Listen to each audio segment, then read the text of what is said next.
Hello guys, welcome back to my channel. আমি আপনাদের কাছে আজকে নতুন রেসিপি নিয়ে এসেছি, রাইস ফ্রাই। প্লিজ ভিডিওটা স্কিপ না করে লাস্ট পর্যন্ত ভিডিওটা দেখুন।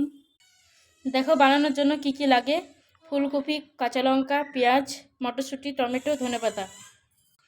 প্রথমে কড়াইটা গরম করে নিয়ে একটু তেল ঢেলে দিলাম। ফুলকপিগুলো ভেজে নিলাম।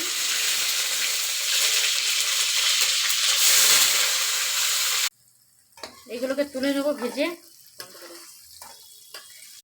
অল্প মতন জিরে দিয়ে নেব, তারপর পেঁয়াজ কুচি, লঙ্কা কুচি, পরিমাণ মতো নুন দেব। এবারে একটু হলুদ দিয়ে দেবে, তারপর কেটে রাখা টমেটোগুলো, তারপর ভেজে রাখা ফুলকপি। এবারে ভাতগুলোকে দিয়ে দেবে, হালকা করে নাড়বে, একটু করে ভাত দেবে।